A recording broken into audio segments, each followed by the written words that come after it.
they've got dirt, and they got all kinds of levers they can pull. They know how to fight dirty, and they know how to win.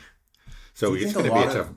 It's going to be a a lot of tough that fight. happens where intelligence agencies blackmail people? I mean, I people think always make these. yeah, it's something I hadn't thought about, but then recently, the last couple of years, I read about a lot of those cases, and I think it happens more often than we realize.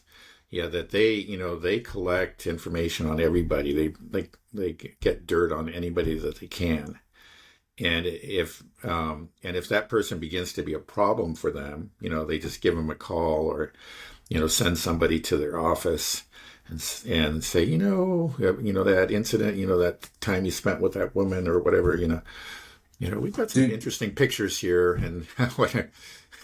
Yeah, I yeah, mean, I I mean think they that's the really do. thing. I think there's no question they do that, and the Mossad is famous for doing that. A lot of people have argued, and I'm sure they're right, that oh gosh, again, names always slip my mind. Who was the guy that had the kind of like the pedophile island, and Epstein. with Epstein, right?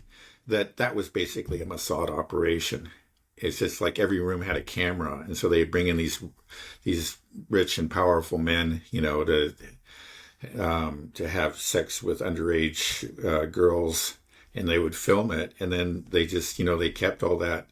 They kept that film, and if they ever needed that person to do something, or if he began to stray and do something that was opposed to the establishment, they just very discreetly notified him, hey, remember when you're at the island, did you know there was a camera in your room or what?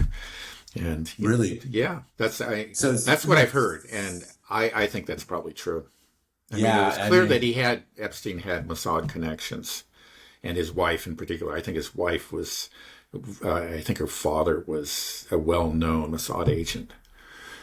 really. So Yeah, you think that's what a lot of it what it yeah, I think was, that and that's then basically what it was all about. You're right. that's crazy. You know, it, Yeah, it is one of those we have never talked about the Epstein stuff, you and I, yeah, but it is one of just those things that it's just such a clear that there's some conspiracy here. Something was going yeah, on, and it is yeah. covered up, and Well, we I'll give can't you an talk about it. example.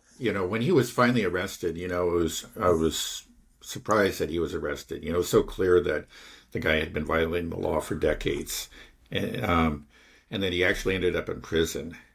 I remember saying to other people, it's just like, oh, he's not going to last very long in prison. Like 2 weeks later, they declared, oh, he committed suicide. But unfortunately, the camera wasn't working at the time. But Really, yeah. it was obvious that yeah, they just offed him because they said, we can't let this guy go to trial. You could spill the beans, and so When you were a kid growing up, did you have that feeling that there was a shadowy cabal, that there was this no, elite and there was this no, blackmailing? Because it seems right, kind of, it almost seems common knowledge now. Everybody knows, like, yeah, yeah, there's a deep state. They do what yeah, they want. They kill people.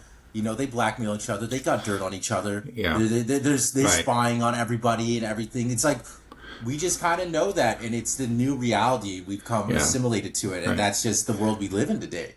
Yeah. But it, Well, I think it actually did exist back then, but it just wasn't nearly as large or extensive as it is now. And so it's a combination of two things that people are becoming more realistic. They learn not to trust their government, and which is good, but also the government itself, in fact, is becoming more corrupt, and which is why they've stopped trusting their government and stopped trusting mainstream media.